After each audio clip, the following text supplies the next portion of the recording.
Everyone knows the Ford F-150 Lightning. Even people who couldn't name a single engine specification know the Lightning.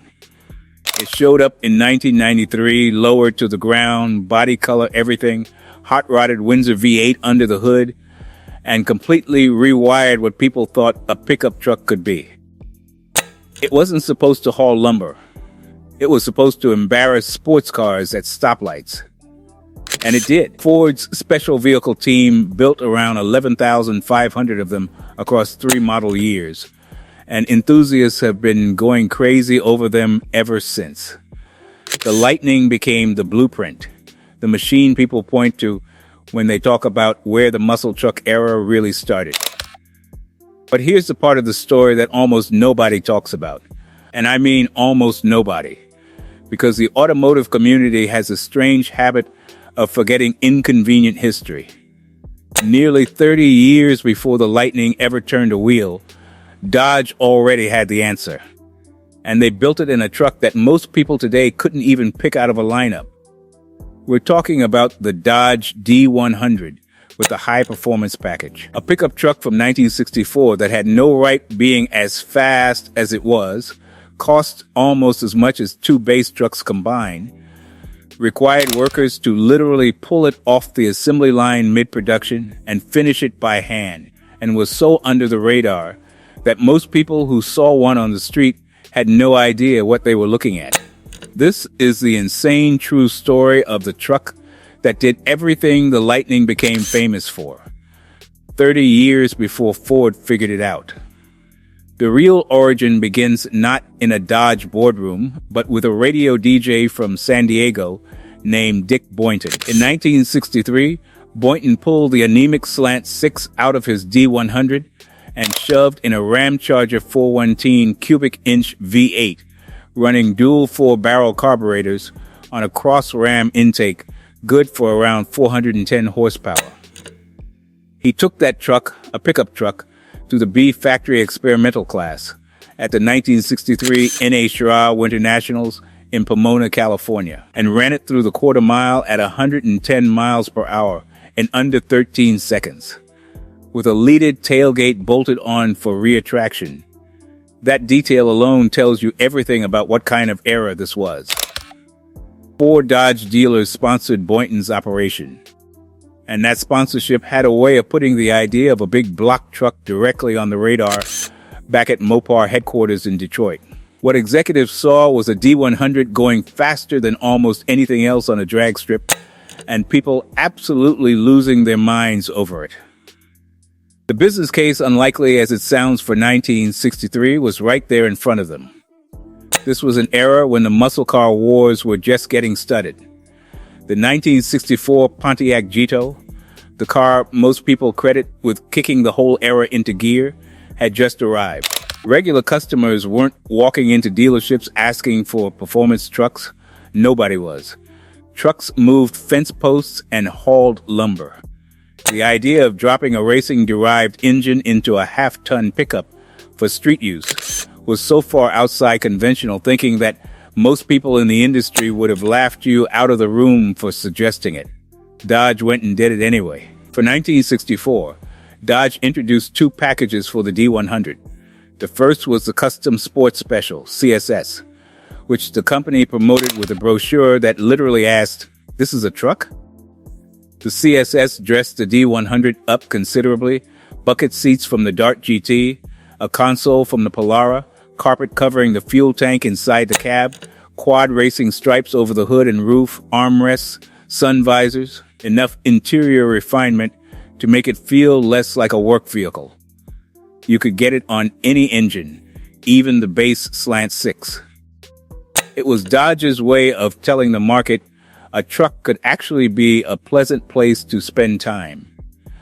But the CSS was not the interesting part. The interesting part was what Dodge slid in quietly beside it, without making much noise at all. The high-performance package. No TV spots, no billboard campaigns. They just made it available and let the people who knew know, and the people who ordered it pay dearly for the privilege. This package added $1,235 to the price of a D100.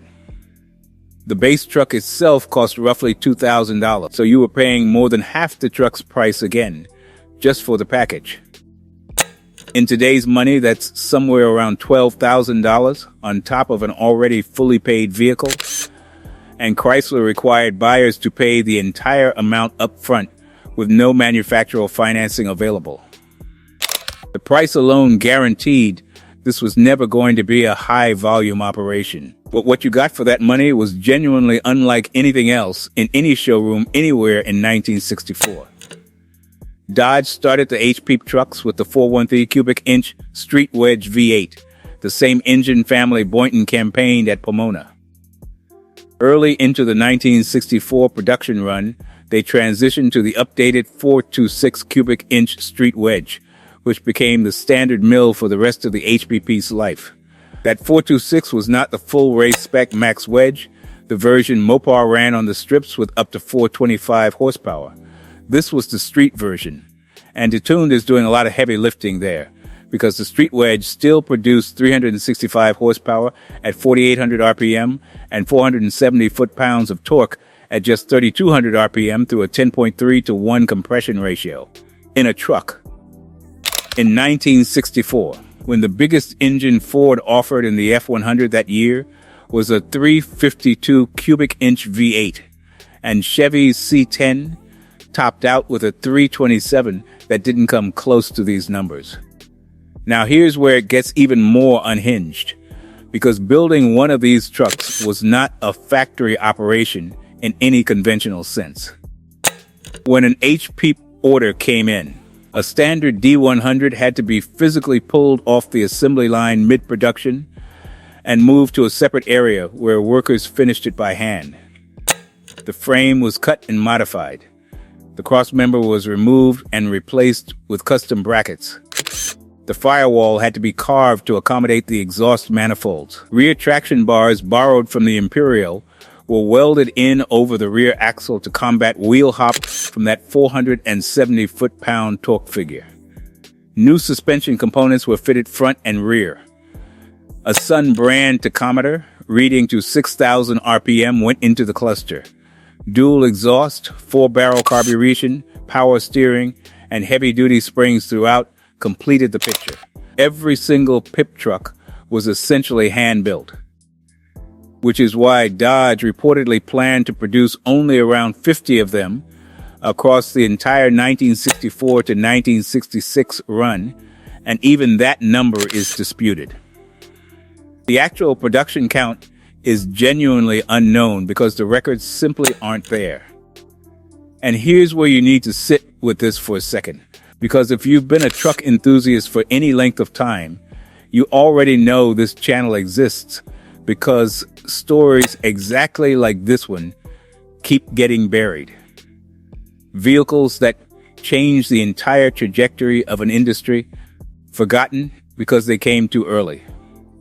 If that's the kind of history that gets under your skin the way it does mine, make sure you're subscribed, because the next time we dig up something this obscure and this genuinely significant, you're going to want to already be here. Back to the truck. The D100 HPP came in at just under 4,000 pounds on a 122-inch wheelbase, not light, but manageable for a full steel truck from the 60s. The only transmission was the 727 TorqueFlite 3-speed automatic, which reviewers at the time noted gave very little away to a manual.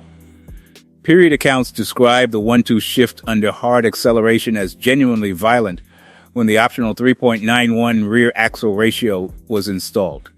The traction bars were there for a reason, and the performance numbers were shocking.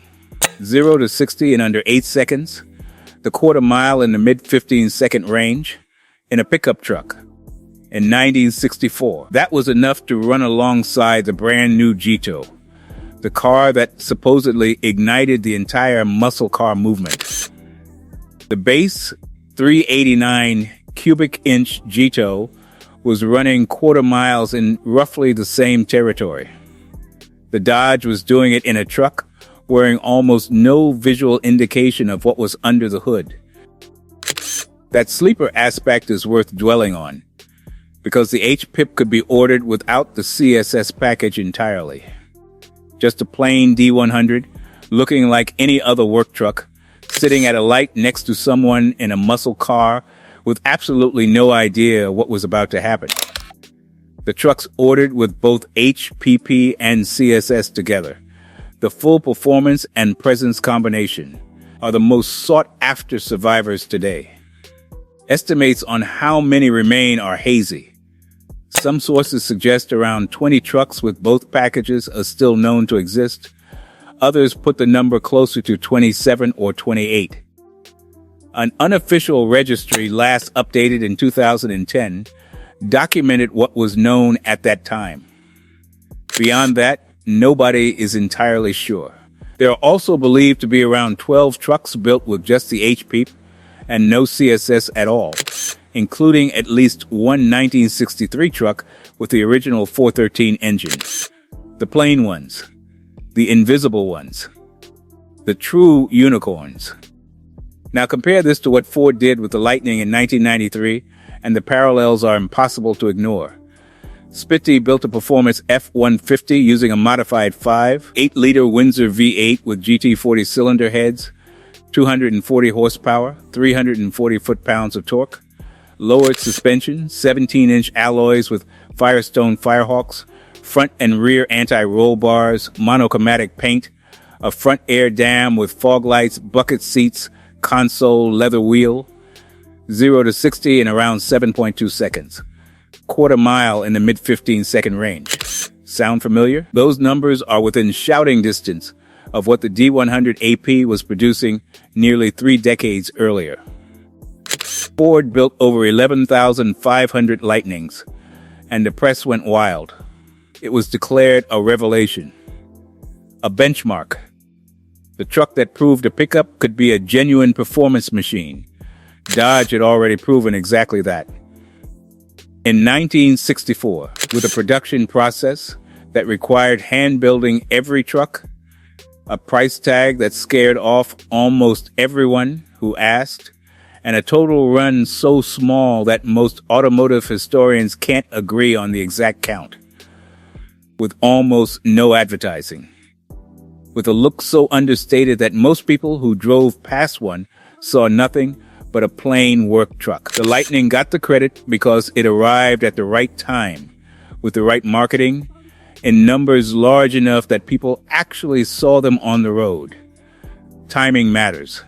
Visibility matters. Numbers matter. The D100P had none of those things going for it. What it had was the substance, the engineering, the courage to do something genuinely unprecedented, the willingness to hand-build a performance machine out of a work vehicle, and it had all of that 30 years first. That performance Dina didn't end with the D100. It kept surfacing. The Lil Red Express in 1978 and 1979, the Shelby Dakota in the late 1980s, the Ram Sart 10 with its Viper engine, and eventually the Ram 1500 Char-X with a supercharged Hellcat V8 producing 702 horsepower. Every one of those machines traces its philosophy back to what Dodge was willing to do in 1964. Build something that made no commercial sense, required absurd hand labor, and would have confused most mainstream buyers, because the idea was simply too good to not exist in the world. That is the actual origin of the muscle truck. Not the Lightning, not the 454 SS, not the Cyclone. Those are great machines with stories worth telling. But the first time anyone looked at a pickup and decided to make it genuinely, embarrassingly, dangerously fast, not because the market demanded it, not because the numbers justified it, but because the right engine existed and the right amount of insanity was present in the room, that was Dodge. In 1964. The D100 High Performance Package. Most people who encounter one today don't know what it is. No Hemi badge. No famous name. No CSS stripes unless the original buyer specifically paid for them. Just a D100. Just a work truck. Just a piece of American automotive history that the industry convinced itself didn't happen. because it happened too early for anyone to be watching. Well, now you know. And if you think someone who calls themselves a truck enthusiast but has never heard this story deserves to have their world rocked a little, share this video with them. Because there's a very specific kind of rage that comes from finding out the lightning got all the glory when this existed 30 years before it. And honestly, that person deserves to feel exactly what you're feeling right now. Hit subscribe while you're at it, because this channel has a lot more buried history exactly like this one, and you're going to want to be around when it surfaces. The first muscle truck didn't have a famous name, didn't have a famous badge, barely had a production run, but it had the guts to be first. And in the end, that's the only thing that actually matters.